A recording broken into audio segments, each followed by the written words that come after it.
वरिष्ठ नेता कपिल सिब्बल समाजवादी पार्टी के समर्थन से राज्यसभा जाएंगे। आज कपिल सिब्बल ने अखिलेश यादव और रामगोपाल यादव की मौजूदगी में लखनऊ में राज्यसभा के लिए नामांकन दाखिल किया। नामांकन के बाद कपिल सिब्बल ने कहा उन्होंने कांग्रेस से पहले ही इस्तीफा दिया है और इस बार निर्दलीय राज्यसभा का चुनाव लड़ रहे हैं। हालांकि ये माना जा रहा है कि कपिल सिब्बल ने आजम खान का केस लड़ा था, जिसके उपहार में उन्हें एसपी राज्यसभा भेज रही है। तो राज्यसभा के लिए नामांकन भर दिया है कपिल सिब्बल ने। साथ ही कहा है कि मैं कांग्रेस से पहले ही इस्तीफा दे चुका हूं, अब मैं कांग्रेस नेता नहीं हूं। और एसपी के सिंबल पर कपिल सिब्बल ने नामांकन दाखिल किया।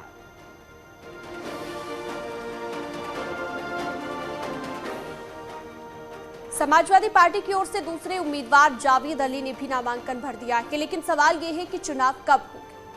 तो आपको बता दें कि नामांकन दाखिल करने की आखिरी तारीख 31 मई है। नामांकन वापस लेने की आखिरी तारीख 3 जून है। 10 जून को राज्यसभा चुनाव के लिए वोट डाले जाएंगे। मतगणना 10 जून को ही शाम को 5 बजे होगी। मतलब ये कि नतीजे उसी दिन आएंगे। यहाँ पर आपके लिए यह भी जानना जरूरी हो जाता है कि राज्यसभा का चुनाव आम चुनाव की तरह नहीं होता। राज्यसभा चुनाव में विधायक वोट डालते हैं और इसके लिए भी एक फॉर्मूला है। इसके लिए अलग अलग फॉर्मूला है। कुल विधायक की संख्या, प्राप्त हुई संख्या +1, 403 राज्यसभा सीटों की संख्या +1। आपको ये फॉर्मूला हम समझा रहे हैं। ये इक्वल हो जाता है 33.58 + 1, जो इक्वल हो जाता है 34.58, यानी कि 11 + 1। उत्तर प्रदेश में 403 विधानसभा सीटें हैं। कुल 11 राज्यसभा सीटों पर चुनाव हो रहा है और एक सीट के लिए औसतन 35 विधायक चाहिए और इसी तरह से जो है ये चुनाव संपन्न होगा। अब देखिए कि इस फॉर्मूले के मुताबिक कौन सा दल कितने सदस्यों को राज्यसभा भेज सकता है। बीजेपी गठबंधन के पास है 273 विधायक, एसपी गठबंधन के पास है 125 विधायक। बीजेपी को 7 और समाजवादी पार्टी को 3 सीट मिलना तय है। 11 सीट के लिए क्योंकि ये घमासान होना है, ऐसे में देखने वाली बात होगी कि कौन सी पार्टी काबिज होती है। तो देखिए 11वीं सीट को लेकर दरअसल घमासान रहेगा और किस पार्टी को कितनी सीटें मिल सकती है, जो हमने आंकड़ों के लिहाज से आपको बताया। क्योंकि 125 विधायक समाजवादी पार्टी के पास हैं। बीजेपी की बात करें तो बीजेपी यहां पर बहुमत के साथ सरकार बनाई थी। तो ऐसे में राज्यसभा का रण क्या रहता है, ये देखना होगा। ये उन्होंने सोच लिया होता परिवार के लिए और जमीनी कार्यकर्ताओं के लिए, अगर ये बातें सोच ली होती तो देखिए एक तो परिवार भी साथ रहता और जमीनी कार्यकर्ता भी साथ रहते। समाजवादी पार्टी के बारे में अब अच्छी तरह जाते हो, जहां सौदा पटा वहीं सपा। समाजवादी पार्टी के संबंध आप जानते नहीं है। ये साइकिल का सिंबल किसने लेकर दिया था? मैं वकील था अखिलेश जी का। तो मेरी कोई अखिलेश जी की जानकारी कल की नहीं है, पुराने हमारे संबंध है। ये कहीं पे निगाहें कहीं पे इशारा। राजनीति में या वैसे भी अलंकार में हमने पढ़ा है कि एक शब्द बहुवरत युत जह शोभा के हेत। तो कई मायने निकाले जाते हैं उसके। तो नामांकन किया है तो समाजवादी पार्टी के पास 125 वोट है और 3 तो फेयर हो जाएंगे, 102 बचते हैं उनके 23। अब जुटाना है कांग्रेस को, 2 उनके हो गए तो 25 हो गए। अब उनको 34 पूरा करना है। क्या आपको लगता है कि चौथा प्रत्याशी भी समाजवादी पार्टी उतार सकती है? अब ये बात तो मैंने अखिलेश से नहीं पूछा है। सिब्बल तो पूरे लॉयल रहे, पूरे जीवन और कांग्रेसी रहे। अचानक ये जो बम फूटा है, तो इससे पता चलता है कि अंदर ही अंदर कैसे साठ गांठ थी और सब दूध का दूध पानी और सपा का चेहरा साफ सबके समझ में आ चुका है कि क्या सोच थी, क्या नियत थी और कैसे ही अपने पार्टी के वरिष्ठ नेताओं के साथ धोखा कर सकते हैं।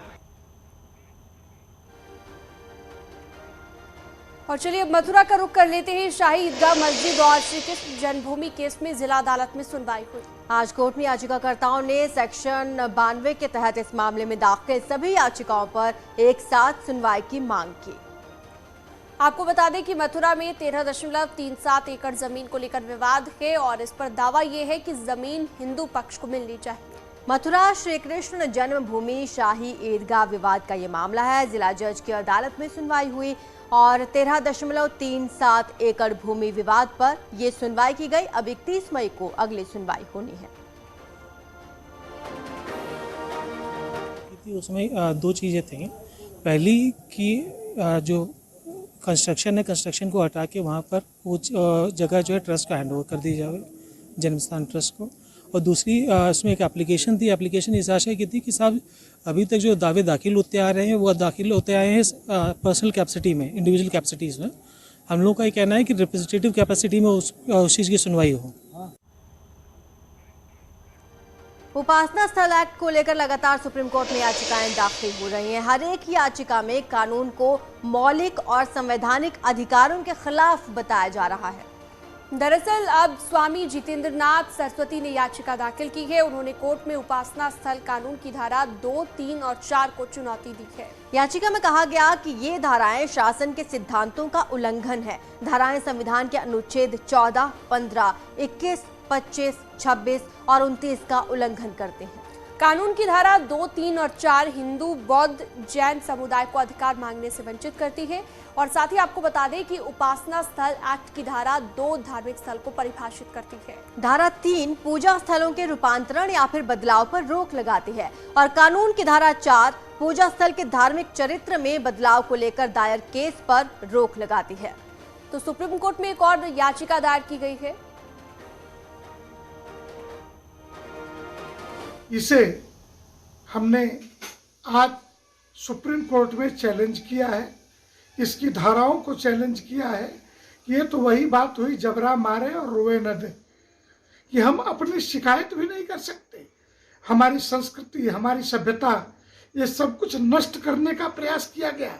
और जिस समय अयोध्या के पानी को राम भक्तों के खून से लाल कर दिया था 1990 में, 1991 के अंदर राम उत्तर प्रदेश के जेलों में 5 लाख राम भक्तों को भर करके दिल्ली की संसद एक ऐसा एक्ट पास कर देती है जिस एक्ट की लोग दुहाई दे करके आज यह कहते हैं कि इस एक्ट के कारण आप काशी, मथुरा ये दावा नहीं कर सकते।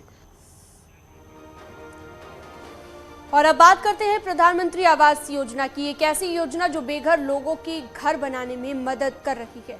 एक घर जिसे वो अपना कह सके। ये योजना भारत के कमजोर कच्चे मकानों को पक्के मकानों में बदल रही है। हाउसिंग फॉर ऑल यानी हर एक के पास छत हो, इसको लेकर भारत सरकार भी सजग है। लोग अपना घर बना सकें, इसीलिए सरकार ने प्रधानमंत्री आवास योजना जैसी योजना लॉन्च की है, जिसका फायदा ईडब्ल्यूएस से लेकर मिडिल क्लास तक हो रहा है।